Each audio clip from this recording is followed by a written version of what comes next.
सागरमा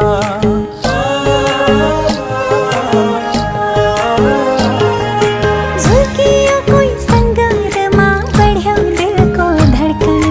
सुस्तरी के नियाले थिए उतै छुटे नयन के नाउँ दिउँ के भनी बोलाउँ मेरी हजुर लाली की मखमा